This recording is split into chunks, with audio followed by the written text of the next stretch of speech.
Okay, everybody, I just want, hi, everybody. Hi to the people that I know and haven't seen for a long time, and hi to the people that I'm just meeting today. I just want you to know that when I am speaking, I can't see you. So if you have a question while I'm going, you have to say or something like that. And Or you can type it in the chat box and I yeah, you will. can do that, but it's hard for me to follow the chat. No, And no, also, I'll look. I'm reviewing the chat box for you. right. But if somebody wants to interrupt, I'm just saying, don't feel badly about making a noise. As you can see, both Ira Rizak and I invested a considerable amount of money in books for the background, so we could appear to be like the TV pundits who speak to you every evening. Um, it's nice to see everybody, and it's very interesting timing, because my new article on Hasmonean coins was just published yesterday in the Israel Numismatic Research. Anybody that wants a copy of that after the talk, just send me an email and I will send you an off print. It's obviously good to subscribe to the Israel Numismatic Research. When you get my off print, it'll have all the information. So we're talking today about Hasmonean coins. They are the first coins that were struck by Jewish people for Jewish people. We're not so sure about who actually struck the Persian period coins, even though they were used in the area and made there. But here we have coins struck by high priests and kings. And of course, since there were no graven images used on coins in the times of the Maccabees, this is as close as we can get to knowing what Judah Maccabee himself actually looked like. And here you have his family tree. And I've given you some photographs of the Maccabean high priests and kings who today we believe struck coins. So we have Hyrcanus I, Alexander Jannaeus, known as Jehonatan, Hyrcanus I, known as Yehochanan, Alexander Jannaeus, probably the successors to Alexander Jannaeus, and down here the coins of Mattathias Antigonus. As most of you probably know, this has been one of the most controversial areas in Jewish numismatics, because there has not been a very great understanding of exactly who these names belong to all the time. So I want to start here. A lot of times people that want to look at the Judean coins or the biblical coins, they sort of look at them as if they were dandelions that popped up after a spring rain with nothing that came before them. And there were a lot of coins, and a lot of coins that circulated in the very area of Judea, Samaria, Galilee, Transjordan, and we should know what those coins were, and also some of the Greek coins. So as you can see here, so I'm showing you these pictures before I start, so we all have a place where we know we began. So here are some photographs of Ptolemaic coins, Greek coins, Seleucid coins that carry cornucopia motifs. That were all struck in the 4th to the 2nd century BC, before the Hasmonean coins were struck. And here are some wreaths. There are wreaths around Apollo here. There are wreaths here. And here are coins where we see an example of wreaths being used as a sign of victory. Crowning Zeus with Nike, crowning a trophy. And here we have an example of anchors being used from the 4th century forward on coins, Seleucid coins, and on countermarks. And all of those coins circulated in the general vicinity of the ancient Holy Land. So we come to what we believe today to be the first coin that was struck in the Jerusalem Mint by Antiochus VII. And as you can see, it has the design of a lily. And now I wanted to talk to you a little bit about this lily and show it to you. That was the way it looks on one coin. Here's the way a lily looks on other coins. Here's the Yehud coin with the sort of fleur-de-lis type lily. And this stater from the 92nd Olympiad of Elas with very similar looking lilies on the crown. Indeed, this is, pretty much what we think is based on a coin, a lily like this on these coins of the Maccabees. And also lilies appeared on the top of the pillars in the temple, and a lily on the Yehud coins and on the Hasmonean coins. Lilies were quite commonly used. By the way, another thing that was quite commonly used was a rose. And those coins of Rhodes, the silver coins, did not circulate much in ancient Israel. But these jar handles, take a look at this jar handle here with the very nice rose of Rhodes. They were used very much in ancient Israel, and there really have been hundreds and hundreds of them found, and they date more or less to the time right before or during the Hasmonean coins. So I actually think that we're going to distinguish between lily and rose on these coins now. I think that these coins here are more likely a rose than a lily. It seems to me that the engravers sort of knew what they were doing. I mean, maybe they thought they were just making a flower, but it seems to me that these are more in the family of roses than lilies.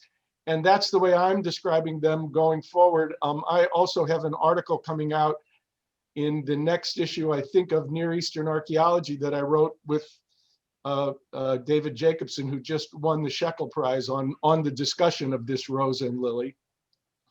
Of course, in the ancient Hasmonean period, there were a lot of small objects that were not coins. There were rings, seals, oil lamps, other things. And as you can see here, we have all of these various designs being used. Here are cornucopias. I'm not calling them double cornucopias facing outward. I'm calling them splayed cornucopias, which is exactly what they are, splayed like a turkey's legs when you chop it up. So here's a ring with splayed cornucopias and a lily. Here's a ring with a rose motif. This one looks very Herodian. These are some of the 7 species, and this is some of the 7 species with the cornucopia.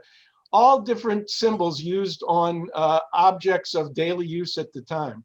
Now we think, hold on a second, let me try to move this so it's a little bit more convenient to see. Okay, so we are thinking now, and based on my new article, that the first series of coins struck in the mint of Jerusalem was, or anyway, struck under Hyrcanus, was a 3-denominational series, a double pruta, a pruta, and a half pruta. The main thing that these 3 types of coins have in common is that they use the inscription that says, "Follow me," if you can read it, and if you can't, then study it. Yehochanan HaKohen Hagadol Rosh Chever Yehudim. Some letters are missing here, like always. But you can see very clearly the word Rosh, Chever, Rosh, the Shin in Rosh, the Shin. And we believe, first of all, when a denominational series is issued by a minting authority, that is very suggestive of a first issue historically. And so I think that we have here a first issue, even though previous works have been a little bit confusing. I think that Donald Ariel of the Israel Antiquities Authority and I were both doing our own research, and we pretty much came up with the same theories at the same time, and then we ended up comparing notes. The one thing that we don't know is where this double pruta was struck. It does not have the beveled edges that the typical Jerusalem coins have. So it's a good possibility that the coin was struck somewhere in the north, in the area of the Galilee. Many of the coins that have been found up there. And so here's the helmet, and this is the helmet on the well-known coin of Antiochus VII with the aplaston. And if you read the current literature, you will see that this coin, formerly attributed to Ashkelon, has been reattributed to the Jerusalem Mint by Donald Ariel. I completely agree with him. And we believe that this is the half denomination to the lily anchor coin that was also struck in Jerusalem under Antiochus VII. And by the way, take a look at those two helmets. I mean, they sure do look like they emerged from the same engravers at the same mint at about the same time. They're not similar to other helmets that we know about from that area. One of the other things that we see here is the pomegranate or poppy. By the way, I have to correct myself. You see, we're already editing. I said that I co-wrote an article about the lily and the rose. No, sorry, I apologize. That's an article that Jacobson himself wrote. The article that we have coming out has to do with the pomegranate and the poppy. And I at one time was convinced that this was a pomegranate. However, if you look at this one here looks like a pomegranate. This one here has a flat thing on the top, not kind of a crown. This one is kind of open. So this is what a pomegranate looks like. It's kind of big. And this is what a poppy looks like. It's kind of small. But if you take a look at what happens when you make a big pomegranate small, it looks a lot like a poppy. And I suggest that both of these plant seed pods are symbols of fertility in the ancient world. And I believe that they were taken, that the people that decided, what this coin was going to look like, perhaps portrayed a lily on the first sample and perhaps portrayed a pomegranate on the first sample. But as time went on and it was passed from engraver to engraver and place to place, it doesn't seem like the engravers actually knew whether they were making what very much looks like a pomegranate, a poppy pod, or what very much looks like a pomegranate, or something like this that sort of doesn't look like either one. So I think there was real confusion, but I do think it was a symbol of fertility. And the next thing that I want to get to on the coins of Hyrcanus I are the reality that some of these coins carry monograms. This one has an A monogram down here. You can't see it. This one has an A, a big A, a Greek style A, right on the top of the Hebrew.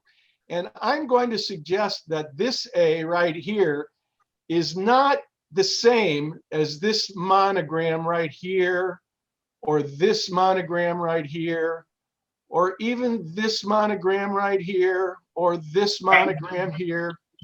And here's a monogram that's very clearly a multiple letter monogram. We can't see what it is exactly, but what I am suggesting is that when the monogram appears here on this issue, it may well refer to the Seleucid king in the first series that Hyrcanus made without the word Rosh.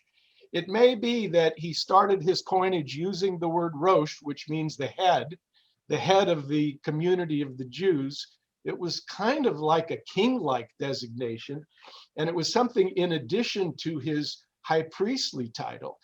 So I suggest that when he compromised with the Seleucids and took the name Rosh off of his coins, he substituted this. Now, very quickly, that fell away because he was feeling his oats.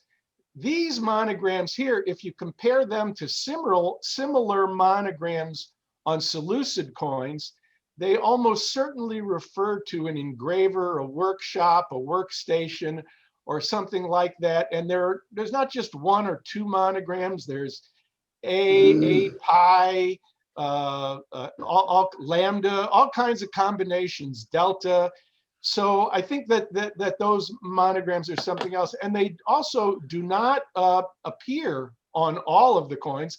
They never appear on this series that I mentioned to you that has the obverse monogram A. Lots of different varieties and versions and types of script. And then we have here the specific monograms, all of which, look at that fancy one there, and here, here, here, here, here, here. And as I say, all these monograms, they seem to be in this Seleucid, they seem to follow the Seleucid pattern of making these coins, which is very logical. And of course, lots and lots of the coins of Hyrcanus I have no monograms. Some of the Roche coins have monograms, and some of the Roche coins do not have monograms. And some of the coins without Roche have monograms, and some have no monograms. So it's not exactly clear. I mean, what seems clear is that the use of these monograms was something that happened early on in the manufacture of the Hasmonean coins. Toward the end of the reign of Hyrcanus I, they no longer used those monograms. And certainly going forward to Alexander Jannaeus and the other Hasmonean kings, none of the monograms were ever used. And this is more evidence pointing to the reality that the monograms appeared on the earlier coins. And here's some of the Hyrcanus. I'm just going to go back. So this is the type that we pretty much call this classic Paleo-Hebrew script. I mean, it has some slightly different forms and variations, but it's essentially the same style. And then the next style is this, what we call the wedge style. It almost looks like it's cursive writing. And all of these styles appear in both the Roche coins and the coins without Roche. See, here is one of these with a Roche in it. Here's one clearly without a Roche. Here's the Roche right here. So it appears that the monogram faded away. They just stopped with that style usage. And then there's a square version of Paleo-Hebrew that's filled with mistakes. Not only does it have mistakenly formed and strangely formed letters, but it also has, I mean, here it says Yehuchanan. I mean, it doesn't really make sense. All the legends are pretty much like that. Sometimes you can read a clear Yehochanan, sometimes you cannot. But the interesting thing is that not a single one of these coins that I have ever found ever has a monogram, which suggests to me that these are the very latest coins of Yehochanan, of Hyrcanus I. Here's another sort of very strange and error-filled type of inscription. And I believe that these may have been made at a different mint. I'm not sure, but there are rarely, if any, die linkages between these coins and normal coins. And as you can see, here is a monogram of 3 dots. Here is a monogram of 3 dots, sorry, right here. Here's a delta monogram. There are monograms here, but this fits with my idea that these are later copies of earlier coins. That's why the script is so strange and inappropriate, but they were just copying the earlier coins, so they copied some of the monograms too, I suspect. Are any of those the ones where the inscriptions go in the wrong direction? There are no, you're talking about retrograde inscriptions? Yeah. Yeah, there are no retrograde inscriptions. Whoops, sorry. There are no retrograde inscriptions on any coins of Hyrcanus I, or there are some of Janaeus, but there are none that I know of on Hyrcanus I. Okay. But there are, lots of very crude and strange things. So the next ruler in the year 104, for less than a year, was Judah Aristobulus I.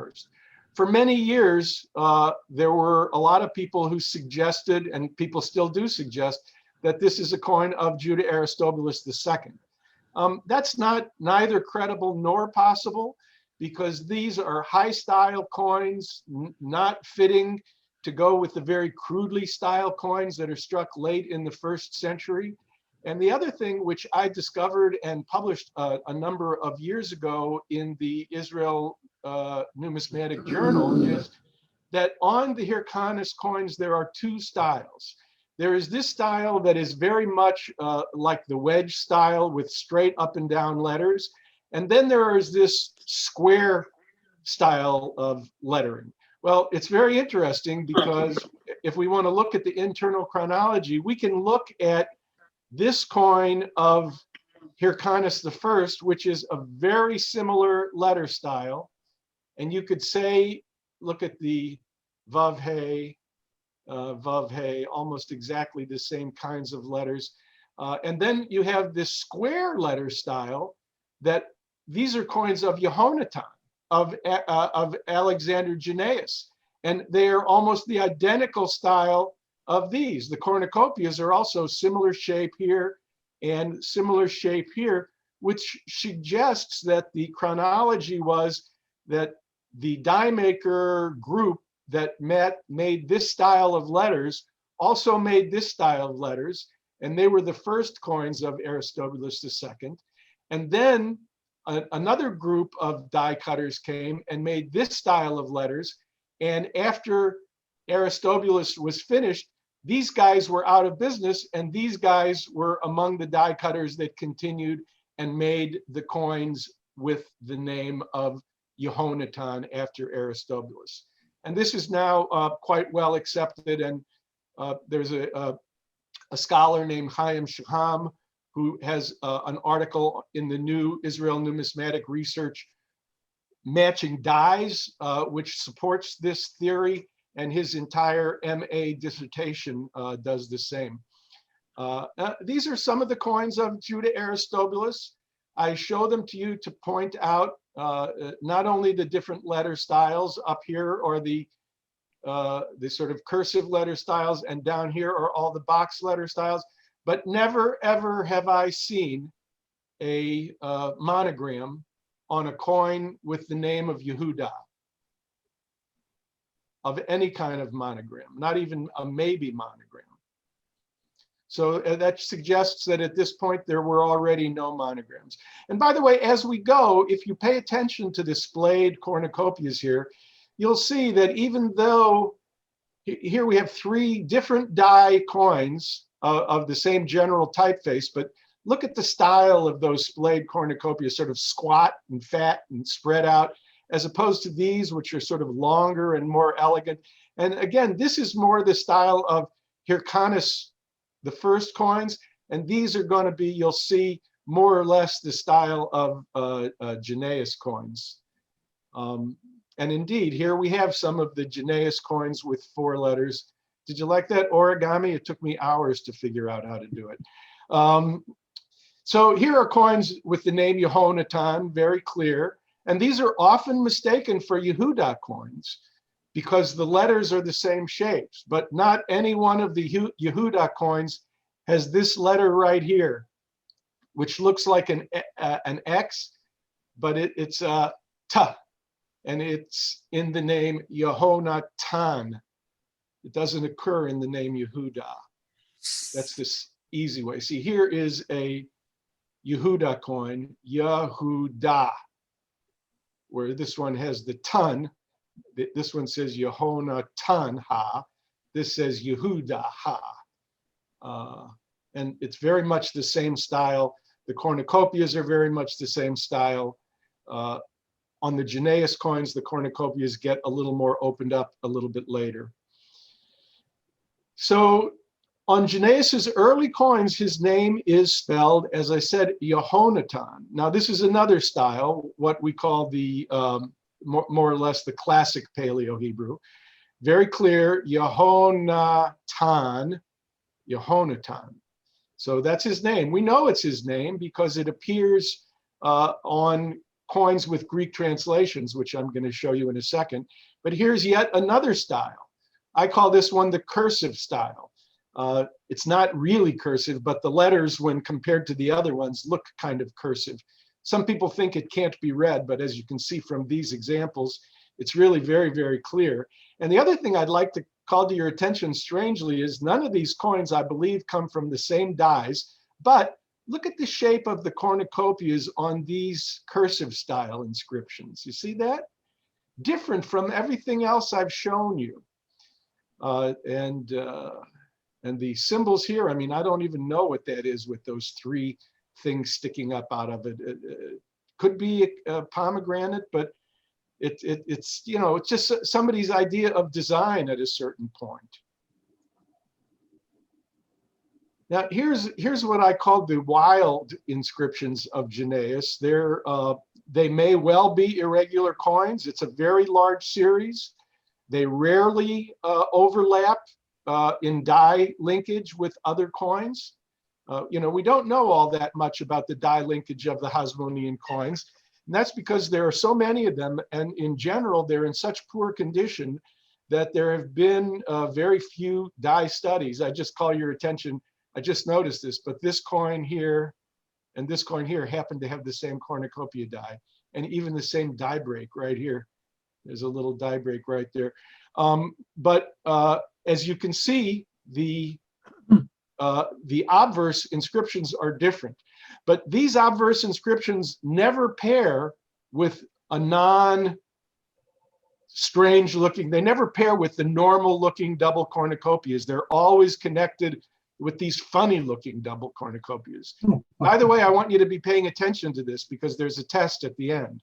And if you think I'm kidding, I'm not.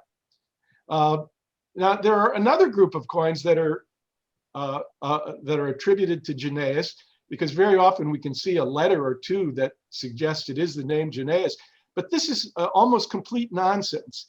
You can't, this is scribble scrabble, as the kids used to say. There's no letters at all here. Somebody was just said, well, I'm going to imitate that, and that's what they did. No letters at all. No, here are some crazy letters in no particular order, backwards and upside down letters that don't mean anything, and these very strange looking cornucopias. These coins, interestingly, are found together with regular and normal Hasmonean coins, similarly to all of the other irregular coins that were made in ancient Judea at the time, which suggests to us that these are very much like condor tokens or Civil War tokens in the United States and Canada. These were made because there was a shortage of small change in the local markets. These never traveled beyond the local markets, and they were probably made just to keep the money flowing in small change, because Judea was a very poor place, and there was very little need for silver coins in the market.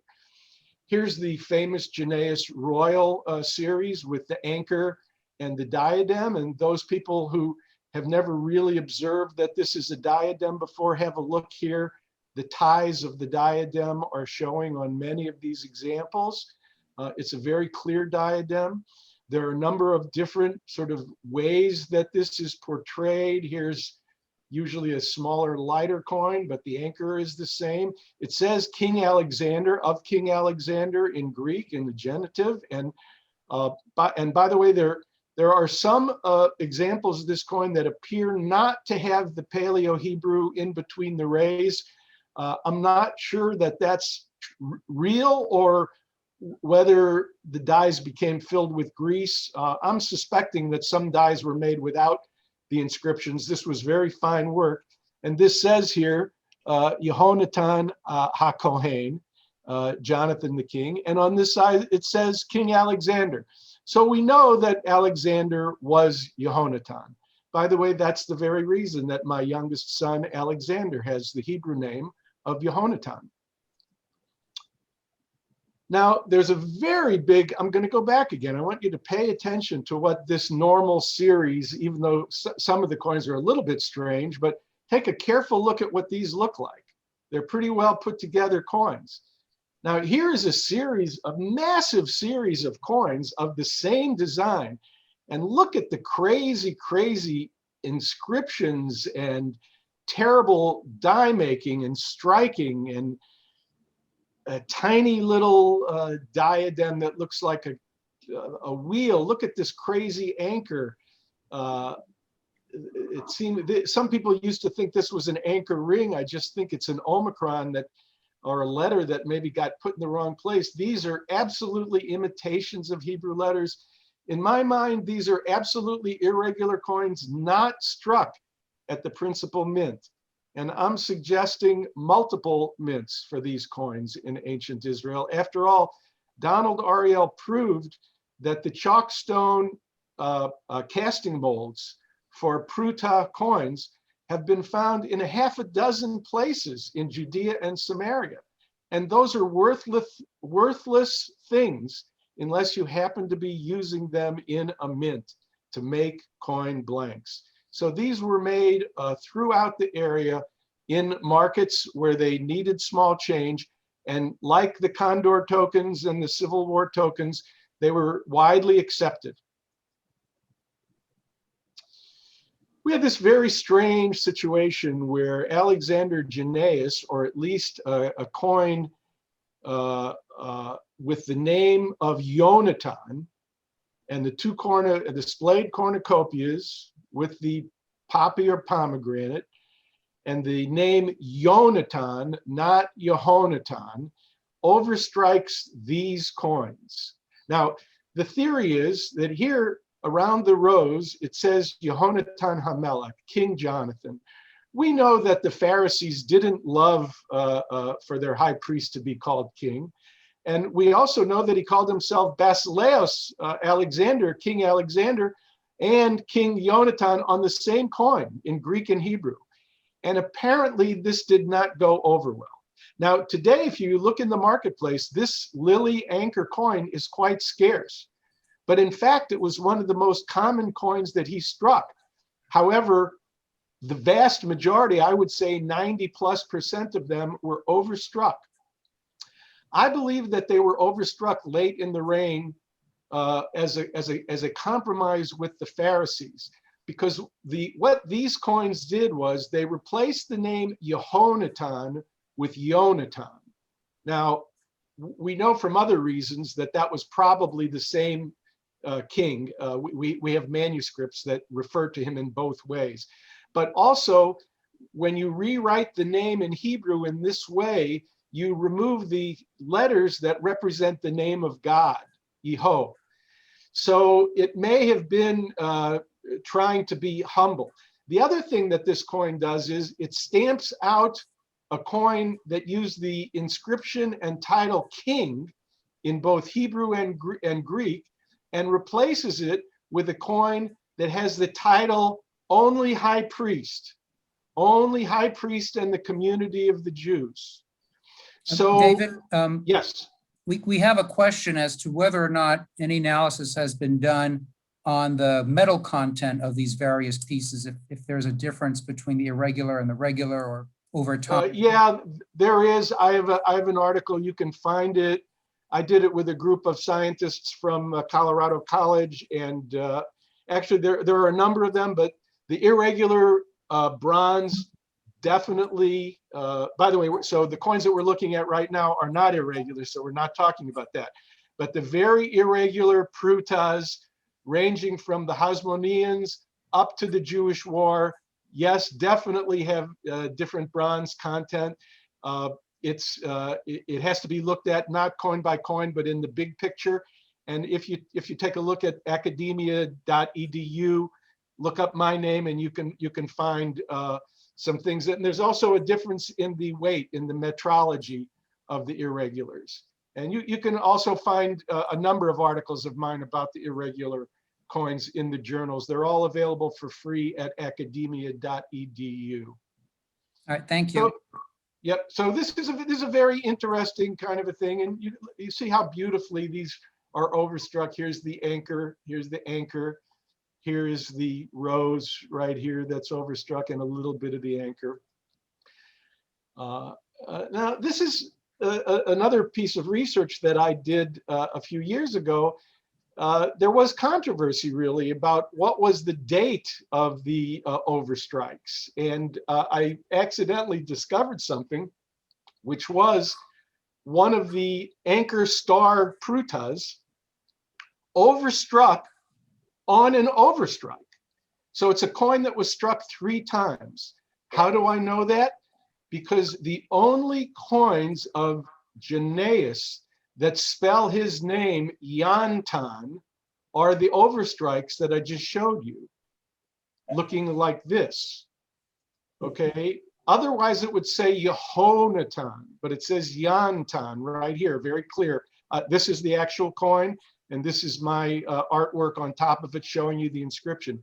Therefore, if the anchor diadem star coin was struck on top of the overstrike, that means that the anchor diadem coin was the final coin struck by Janaeus. So he went back to kingly coins after he sort of withdrew them, or at least simultaneously, if not the last. By the way, there are other overstrikes. If you look carefully as these coins pass through your hands, if you take a look here, here's the anchor diadem. Look at that. If that isn't a cornucopia, I'll be darned. People say, David, how do you find this stuff? Well, it's like when I was little and I collected pennies. Every single penny that I got, I looked at the date and the mint mark before I put it in my pocket.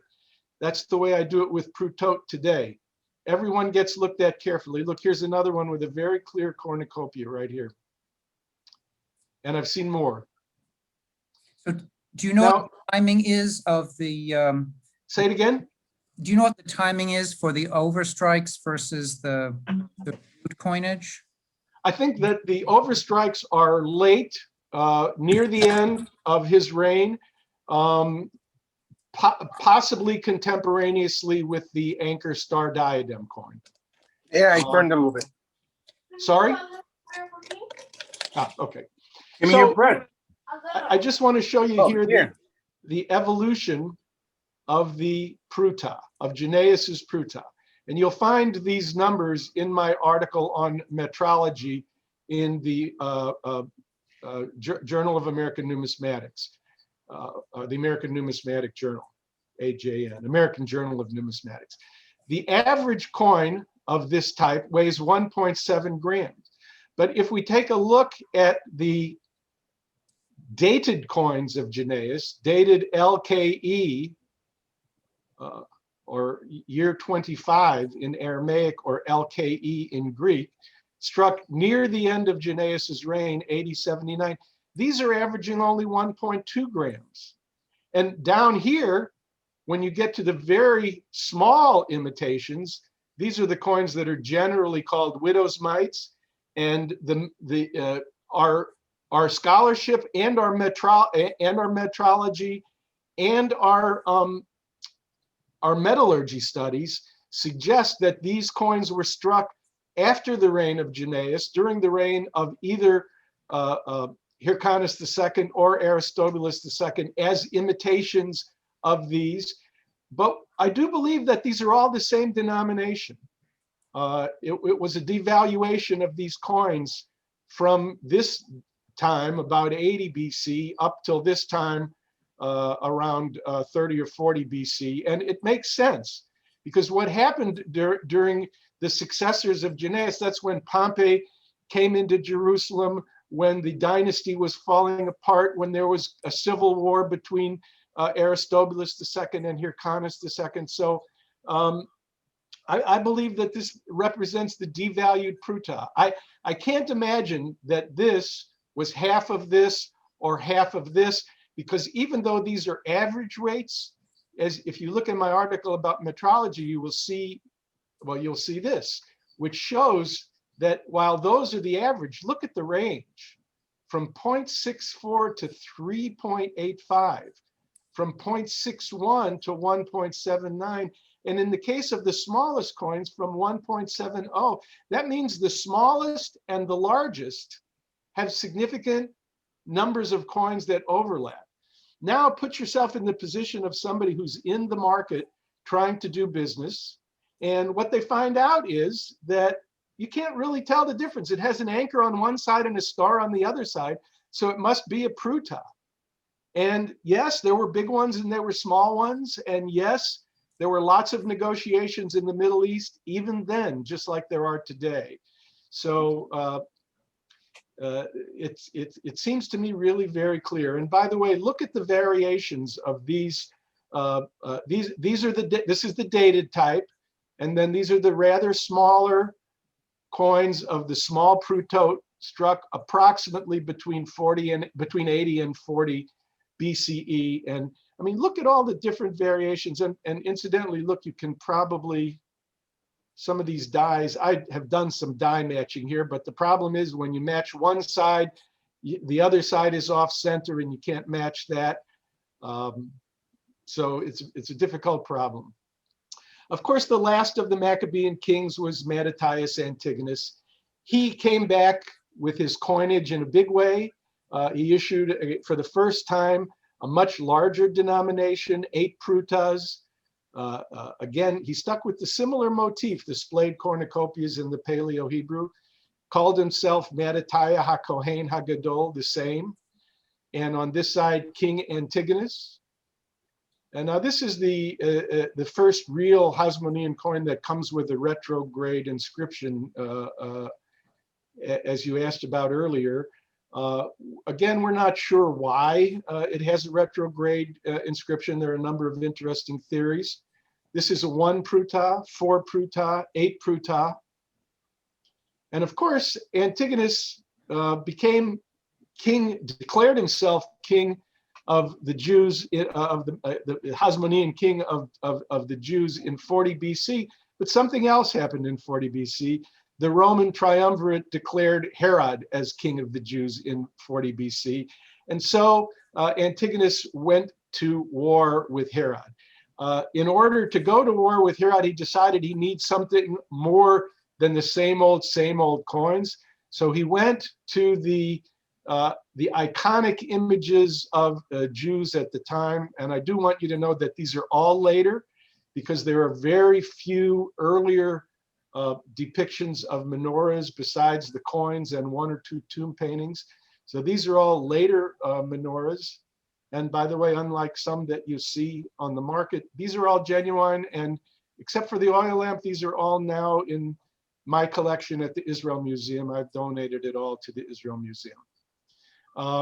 And this is the coin that he made with the menorah and King Antigonus and the showbread table surrounded by Hebrew, which is only seen on some specimens. And the showbread table, how do we know it's a showbread table? Because there's one rare type of the coin that shows the table with 2 stacks of bread. Gee, that's funny. Doesn't look like challahs, does it? Doesn't look like rye breads, no. But what kind of bread looks like that when you stack it up? I'll tell you, pita. If you go to Israel and you see pita stacked up at a baker in the old city or on Ben Yehuda Street, when they stack up, they curl around the outside. So you even have a glimpse as to what kind of bread was used in the temple, what it looked like. So, quick review. The Hasmonean coins, as far as chronology, we believe Rosh was a pre-royal title. The monograms appear on the Hyrcanus first coins only, and the Seleucid reference is likely on the earliest coins, but the mint or minter signature are likely on the later coins. Regarding the flowers, it's either a lily or a rose, or both, or either. The pairings of the obverse and reverse styles suggest that there are multiple mints or minting over a very long period of time, which actually doesn't do the trick. It is multiple mints, in my opinion. And there are these irregular coins, which are probably casual market issues. Probably not so casual, because they were definitely intended to replicate. They're more or less the same weight, a little bit lighter. They're crummier metal, by the way, not as good at bronze, because they were probably made from scrap bronze. It was the successors to Janaeus who probably struck the small prutot. And there was an innovation of types during a time of war. When Mattathias Antigonus was at war, he used these symbols that had no relationship to the earlier symbols, which I showed you very clearly were derived from the Hellenistic coins. The menorah and the showbread table were not. And this pattern will repeat itself in both the Jewish war and the Bar Kokhba war. There are coins that carry the legend high priest, and there are coins that carry the legend king. No coins carry both legends simultaneously, and the legends appear in Hebrew, Greek, and Aramaic. Is there any speculation as to why the paleo form of the Hebrew was used rather than the Aramaic style lettering, which was already in use? Yes, the reason I didn't discuss it much is it's been sort of widely dealt with by me and others, but in general, the Jews used the Paleo Hebrew during this time. They were used in some of the Dead Sea Scrolls for the Lord's name, and on other seals and other objects that were especially holy. So this seems to harken back to the Judean monarchy in the Iron Age and the sort of glory days of the Judean kingdom. It eventually gave way to Aramaic on the coins, on the Hasmonean coins, and it eventually basically gave way to Greek. But again, interestingly, both the Jewish War and the Bar Kokhba War, many years later, reverted to this special form of Hebrew that had direct linkage to the days and times of King David, the glory days. So I promised you a test. Here's the test. Now, I'm not going to guess with you, and I guess we can't really do it out loud, but I'm just going to show you what I meant when I said that you could really distinguish these. So I'm just going to click them, and they'll go one at a time. They'll start here and go across. Take a look at this cornucopias and think to yourself what you think that might be. And indeed, it was total nonsense. Now, remember those squat cornucopias, right? What kind of inscription do they almost always go with? That's right, the cursive version of Yehochanan or Yehuda. Now, here's one that has very elegant high art cornucopias and a monogram. Well, you know that's a Yehochanan classic style script, right? And here's also very nice cornucopias, but a bit more stylized and a slightly different kind of cornucopia. This is going to be the cursive style of the script. And by the way, I used to play this game for money with Yaakov Mesherer and Shraga Kedar. We would each pick coins and show them to the other, but we would only show this side, and whoever got the best percentage won the pot. Here's another set of splayed cornucopias. What do you think? And here you go. It's a Yehuda coin. Came in the same family as these. It has the open design up here, so you know it is a coin of Yehonatan, and it is the block style, right? This one, again, you're going to the very nice style cornucopias. It's a Yehochanan of the classic style, and another one with the alpha above. Here's one, by the way, remember I showed you how distinctive those cornucopias were, and that's cursive. This one, we know that it's that square style with lots of errors, right? And this is a classic, it's beautiful, but it's not nearly as detailed as this. So it's much later, and it is indeed a coin of Janaeus, Yehonatan. And finally, of course, this is the wild style script that you're going to find with Yehonatan. So I hope you enjoyed it. I'll be glad to answer your questions. And let's see if I can stop sharing this and get you guys back. So we have David. one, we have a Thank you, question David. in the chat about a recently discovered double pruta of Alexander. I assume that's Alexander Yanai. Talking. Simply. A recently discovered double pruta of Alexander Yanai. It has nothing, it's not anything that I've ever seen, and I would suggest that it does not exist. None of the numismatists in Israel are aware of it. Okay. David, why don't we call the series the Maccabean series instead of Hasmonean? Hasmonean was a name created by Josephus. It's not in the book of Maccabees. I'm not sure of the derivation. It supposedly comes from Hasmon, which may have been the father of the founder. I think it's the great grandfather. Yeah, but I don't know. But the general scholarly community refers to these kings as the Hasmonean dynasty, not as the Maccabean dynasty. Maybe it's time to rethink that. David, on the restriking of the coins, there's so many of them, and they must have been done in the mint before the coins were distributed. They were absolutely positively done in the mint, because if they were not done in the mint, that means that some kind of recall would have had to have been done. And if there was a recall, the series would not be totally homogeneous. I mean, I know of one coin that was struck over a half pruta of Yehochanan. That's published. But there are no other coins struck over other types. They're always struck over the same anchor flower type, with the exception of the triple strike that I showed you. So my opinion is 100% they were overstruck in the mint before they ever went out for circulation.